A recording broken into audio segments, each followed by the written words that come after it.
सिंह धामी आज चंपावत के दौरे पर रहेंगे, जहां पर सीएम आपदा प्रभावित इलाके का हवाई सर्वे करेंगे और हवाई सर्वे के बाद अधिकारियों के साथ बैठक कर राहत कार्यों की सीएम धामी जानकारी लेंगे।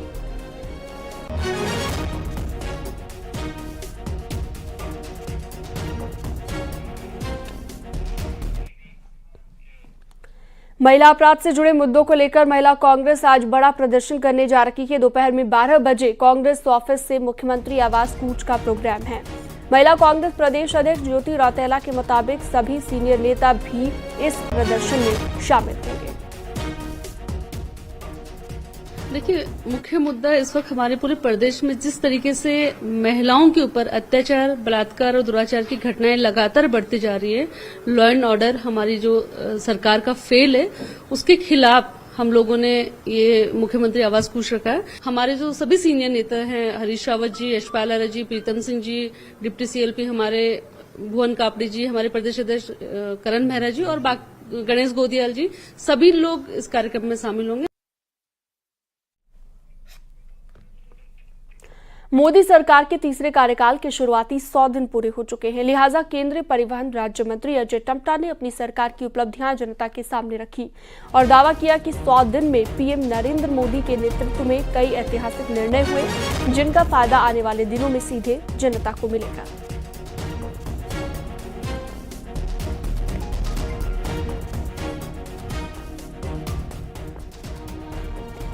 मंत्रालय भी है। ये जो 100 दिन में हमने 15 लाख करोड़ का निवेश किया है, इससे सभी वर्गों को बहुत बड़ा लाभ पूरे देश भर के अंदर हुआ है। और पिछले 10 वर्षों के अंदर जिस प्रकार से भारत का दृश्य बदला है पूरे दुनिया के अंदर, ये 100 दिन के अंदर उसको और ताकत बल देने का काम किया है। बीजेपी राज्यसभा सांसद कल्पना सैनी ने हरिद्वार में राहुल गांधी पर निशाना साधते हुए कहा कि राहुल गांधी बोलते हुए सभी सीमाएं पार करते हैं। उन्होंने देश के प्रधानमंत्री का अपमान किया। विदेश में जाकर उन्होंने ओबीसी वर्ग के साथ ही सनातन धर्म का भी अपमान किया है और सिख समुदाय को लेकर उनकी तरफ से झूठ बोला गया।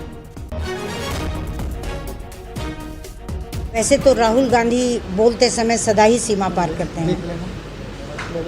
देश के प्रधानमंत्री तक का सम्मान वो नहीं कर सकते हैं। इससे भी बड़ी बात कि विदेश में जाकर अमेरिका में वो जिस तरह की बातें करते हैं, वो सनातन धर्म के लिए भी बोलते हैं।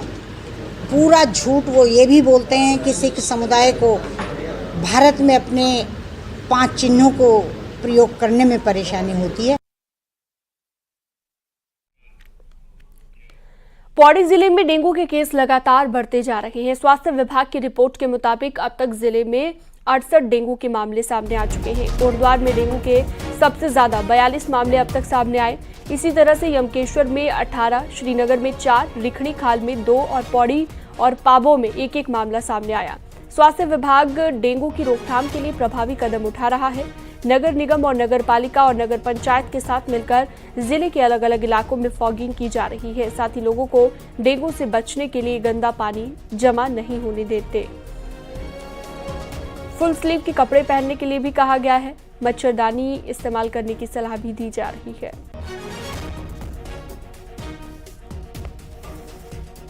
फिलहाल जनपद पौड़ी में हमारे पास 68 केसेस हैं जो एलाइजा पॉजिटिव हैं। उसमें सबसे ज्यादा दुगड्डा ब्लॉक में हमारे 42 और यमकेश्वर में 18 केसेस हैं। बाकी चुटपुट जो है खिरसू, रिखणीखाल और पाबो ब्लॉक में है। हमारी टीमें जो है वो अपना पूरा सोर्स रिडक्शन कर रही हैं, घर घर जाके कहाँ पे पानी इकट्ठा है, कहाँ पे लार्वा मिल रहे हैं, उन सबको देख के उन सबको पानी गिरा रही है और लोगों को पैम्पलेट्स बांट रही है, यानी कि जागरूक कर रही है कि किस तरीके से डेंगू से बचना है।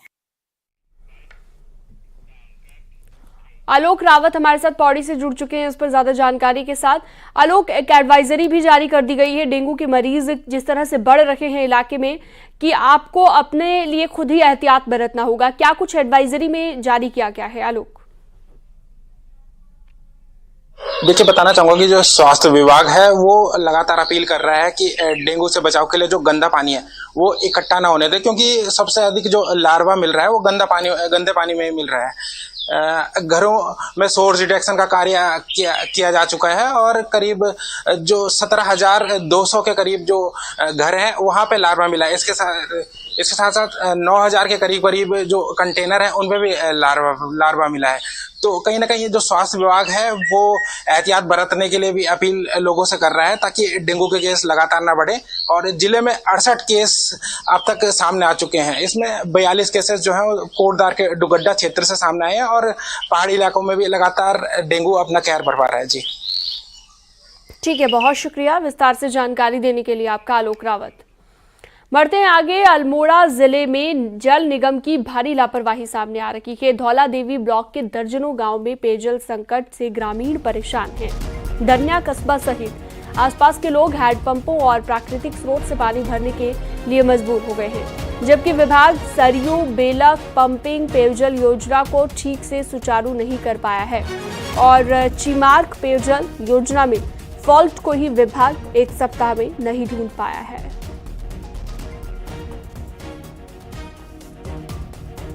हमारा जो कहते हैं स्टाफ और क्या कहते हैं जो हमारे कॉन्ट्रैक्टर हैं वो लगातार लगे हुए हैं, जो ऑपरेशन मेंटेनेंस कॉन्ट्रैक्टर हैं।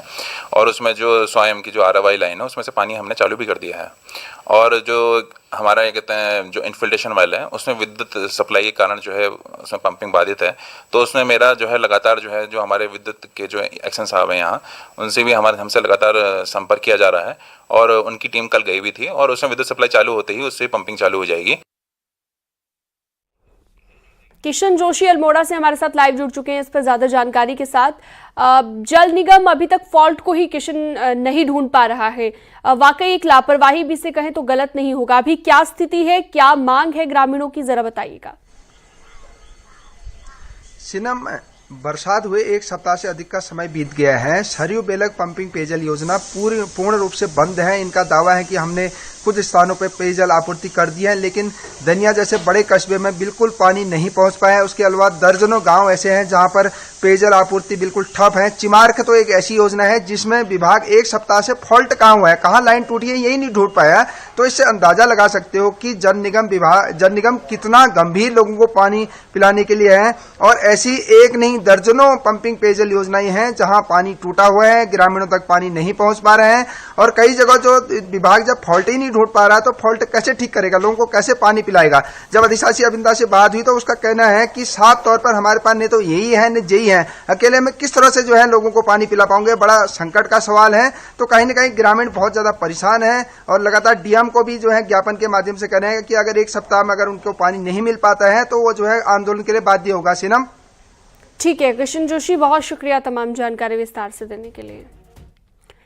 बढ़ते हैं आगे। राजधानी देहरादून भले ही करोड़ों रुपया खर्च करने के बाद भी स्मार्ट सिटी में तब्दील ना हो पाया हो, लेकिन अब 10 नए शहर बसाने की योजना पर युद्ध स्तर पर लगातार काम चल रहा है। शुरुआती फेज में 4 से 5 नए शहर बसाने पर फोकस किया जा रहा है और इसी को लेकर विस्तार से जानकारी हम आपको देंगे।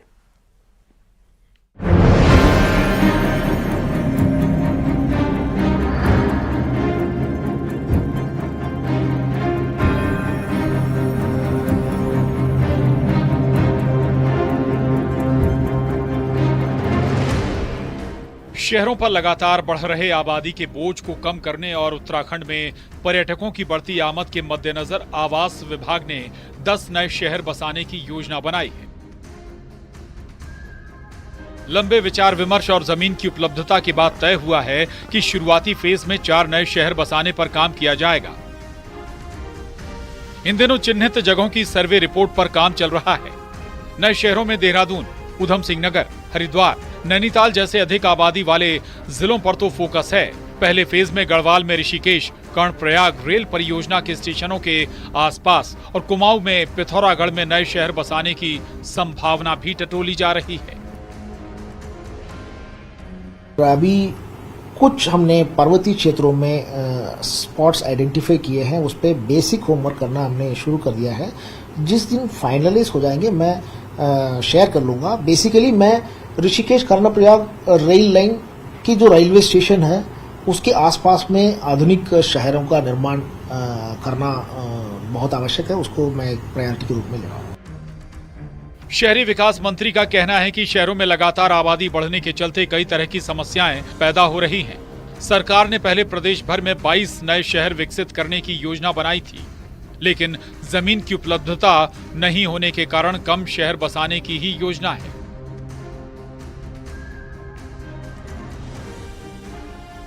अभी सर्वे चल रहा है। शुरुआती फेज में जो जगह सबसे उचित और जरूरी पाई जाएगी, वहां से इसकी शुरुआत होगी। पहले आप जानते हैं 22 क्षेत्रों को हमने चिन्हित किया था, अब उसको शॉर्टलिस्ट कर रहे हैं। शॉर्टलिस्ट करने के बाद सारे एक्सरसाइज अभी हमारी जारी है। अभी हम कोशिश कर रहे हैं कि इसमें अच्छी स्थिति में जब हम आएंगे, यानी कि पूरे प्रदेश भर में जहां बहुत सूटेबल लगेगा, जहां बहुत जरूरी लगेगा, और इसको हम पूरी जो हमारी स्टडी अभी चल रही है, एक्सरसाइज चल रही है, उसके बाद हम इसमें निर्णय लेंगे। योजना के मुताबिक नए शहर प्लानिंग के साथ आधुनिक सुविधाओं वाले होंगे। सरकार की सलाहकार कंपनी मैकेंजी इसके बेसिक सर्वे में जुटी हुई है। रिपोर्ट फाइनल होने के बाद Uttarakhand investment and infrastructure development board यानी UIIDB को इनके निर्माण की जिम्मेदारी दी गई है। न्यूज 18 के लिए देहरादून से सुनील नवप्रभात की रिपोर्ट।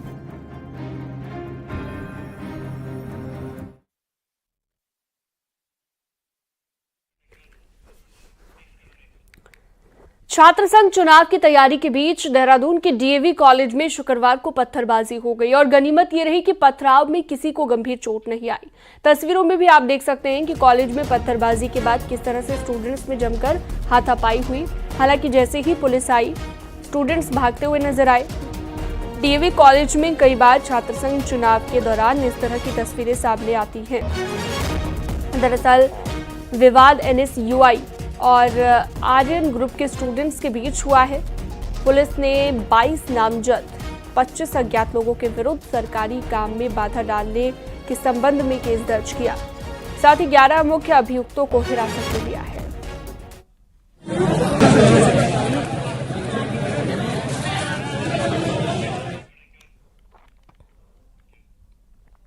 हल्द्वानी में नैनीताल दुग्ध संघ के अध्यक्ष मुकेश बोरा के घर की कुर्की की गई है। पुलिस ने हल्द्वानी में किराए के कमरे और चूरी गाड़ में पैतृक घर पर कुर्की की है। बोरा के खिलाफ लालकुआं कोतवाली में मामला दर्ज किया गया है।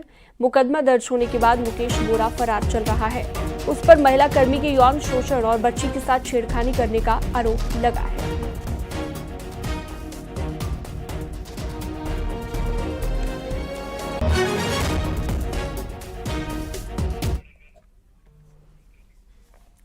हरिद्वार के लक्सर में बिना परमिशन के बनाए जा रही मस्जिद को लेकर विवाद जारी है। SDM लक्सर ने मुस्लिम पक्ष के लोगों से मस्जिद से जुड़ी अनुमति दिखाने के लिए ऑफिस बुलाया था, लेकिन मस्जिद बना रहे लोग सभी दस्तावेज नहीं दिखा पाए, जिस पर SDM ने उन्हें कल फिर से मिलने के लिए बुलाया है।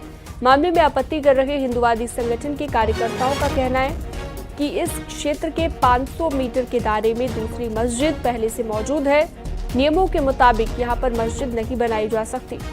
लक्सर SDM का कहना है कि मौके पर मौजूद अस्थायी स्ट्रक्चर हटा दिया गया था। दस्तावेजों की जांच होने के बाद ही स्थिति को स्पष्ट किया जा सकेगा।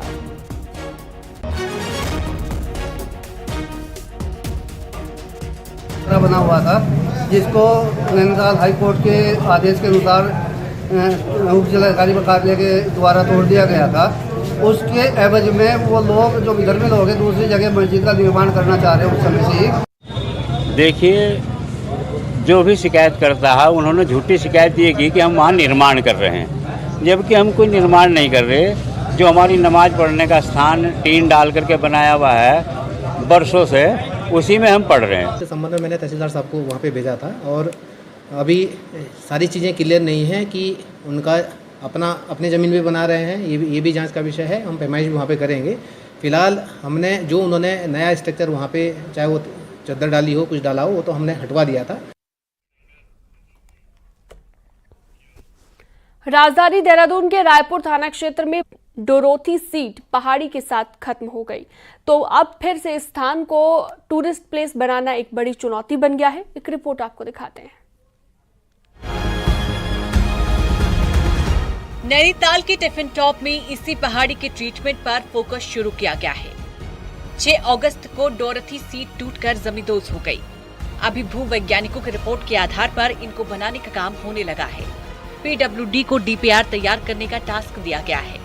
वहीं खास बात यह है कि नैनीताल में अंग्रेजों के दौर की डोरथी सीट सैलानियों के लिए बनाने पर भी विचार हो रहा है। आपके पास अभी भी बहुत स्पेस है। आप अगर ये बाईं तरफ को देखें, बहुत स्पेस बकाया है। दाईं तरफ को इसको थोड़ा सा ड्रेस करके फिर दोबारा उसी तरह का प्लेटफॉर्म जो आज से 100-150 साल पहले बनाया गया था, उसी तरह का एक व्यू पॉइंट यहाँ पर बनाया जाए, बशर्ते एक प्रॉपर ट्रीटमेंट हो। टिफिन टॉप की पहाड़ी का बड़ा हिस्सा गिरने के बाद खतरा टला नहीं। अभी भी पहाड़ी के कई हिस्सों में दायरे भविष्य के लिए खतरा बन रहा है। मिट्टी की फिलिंग बारिश के दौरान खतरे का अंदेशा दे रही है। हालांकि ट्रीटमेंट पर प्रशासन का पूरा जोर है। इसमें अलग अलग सुझाव आए हुए हैं। ये भी सुझाव आया है कि इसको थोड़ा सा हटके बना दिया जाए। दूसरा सुझाव आया है कि ओल्ड प्लेस पर ही उसमें रेस्टोरेशन का काम करने के बाद कोई लाइट स्ट्रक्चर वहाँ पर प्रिपेयर करें और रेस्ट्रिक्टेड एंट्री करवा दी जाए। तो सभी पर विचार विमर्श चल रहा है। उसमें जो अंतिम निर्णय होगा उसके अनुसार फिर आगे कार्रवाई करेंगे। बहरहाल नैनीताल का टिफिन टॉप का स्वर्णिम दौर रहा है। टूरिस्ट के लिए ये किसी कल्पना से कम नहीं था। डोरथी सीट तैयार हो गई है तो भी बीता दौर भले ही लौटाया न जा सके, लेकिन उसका एहसास जरूर कराया जा सकता है। नैनीताल से न्यूज़ 18 के लिए वीरेंद्र बिष्ट की रिपोर्ट।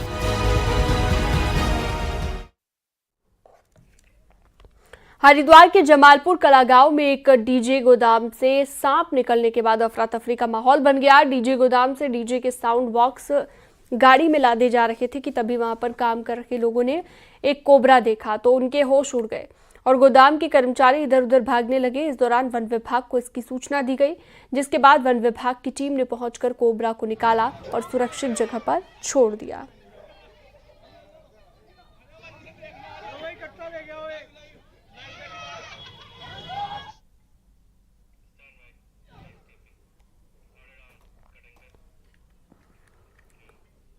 हल्द्वानी के गौलापार में 412 हेक्टेयर जमीन पर प्रस्तावित अंतर्राष्ट्रीय स्तर के चिड़ियाघर के बनने का रास्ता साफ हो गया है। सेंट्रल जू अथॉरिटी ने इसके मास्टर प्लान को मंजूरी दे दी है। उत्तराखंड के chief wild life warden Sameer Sinha का कहना है कि अब शीघ्र ही डीपीआर तैयार कर इसका निर्माण शुरू कर दिया जाएगा। हल्द्वानी के गौलापार में 1 दशक से भी ज्यादा समय से अंतर्राष्ट्रीय स्तर के चिड़ियाघर का निर्माण प्रस्तावित है।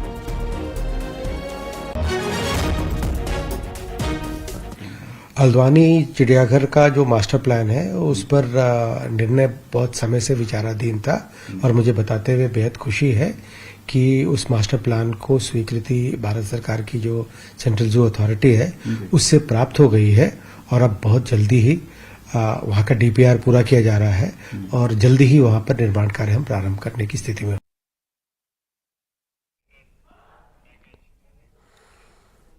उत्तराखंड के खेल प्रेमियों के लिए अगला एक हफ्ता बेहद खास रहने वाला है, क्योंकि यहां पर गेम्स के महाकुंभ यानी कि स्टेट ओलंपिक का आगाज हो चुका है और राज्य के हजारों खिलाड़ी 33 खेलों में हिस्सा ले रहे हैं। आखिर कहां पर ये खेल हो रहे हैं, रिपोर्ट में आपको दिखाते हैं।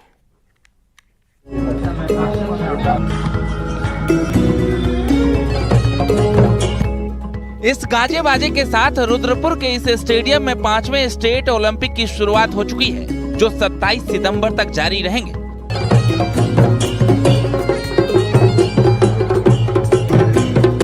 इस दौरान उत्तराखंड के 13 जिलों से आए 3000 से ज्यादा खिलाड़ी 20 से ज्यादा खेलों में अपना जौहर दिखाएंगे। 5वां राष्ट्रीय ओपन ओलंपिक खेल यहाँ पर हो रहे हैं। लगातार 27 तारीख तक कंटिन्यू हर ग्राउंड में आप देखिए, पूरे ग्राउंड में चारों तरफ सजे हुए हैं, सारे वेन्यू चल रहे हैं, सारे गेम यहाँ पर athletics, volleyball, football, wrestling, gymnastic, taekwondo, सारे खेल यहाँ पर जो है लगातार 27 तारीख तक चल रहे हैं। 27 तारीख को इसका भव्य समापन समारोह भी यहीं पर होगा। उत्साहित करने वाला वातावरण है। विभिन्न जिलों से उत्तराखंड के लोग यहाँ पर हमारे खिलाड़ी आए हैं। उनके चेहरे को देख के लगता है कि लोग पूरी तरह से जोश और खरोश से लबालब भरे हुए हैं। दरअसल राष्ट्रीय खेलों की मेजबानी से ठीक पहले हो रहे ये स्टेट ओलंपिक कई मायनों में बेहद अहम है। इस स्टेट ओलंपिक को नेशनल गेम्स की रिहर्सल के तौर पर भी देखा जा रहा है। लिहाजा खेलों का आयोजन करा रहे स्टेट ओलंपिक एसोसिएशन से लेकर खिलाड़ी तक सब जोश में हैं। देश में युवा सरकार चल रही है, धामी जी के नेतृत्व में खेलों को बहुत प्रोत्साहन दिया जा रहा है और जितनी भी उत्तराखंड की प्रतिभाएं हैं, चाहे पहाड़ से हो मैदान से हो, उनको निखारने के लिए हम स्टेट गेम का आयोजन करा रहे हैं। और स्टेट गेम्स काफी अच्छे तरीके से हो रहा है यहाँ पे, नेशनल गेम्स है उसकी तैयारी हुई है यहाँ पे, काफी अच्छे तरीके से मैनेज हो रहा है। हमारी फुटबॉल की टीम है और हम जीतने आए हैं यहाँ पे, सारे लड़का अच्छा खेलते हैं, सबने मेहनत करी है। जाहिर है नेशनल गेम्स का पूरा जिम्मा स्टेट ओलंपिक एसोसिएशन पर ही होगा, लिहाजा स्टेट ओलंपिक उत्तराखंड के पास देश भर से आने वाले खिलाड़ियों की अगवानी से पहले अपनी तैयारियां परखने का एक सुनहरा मौका है।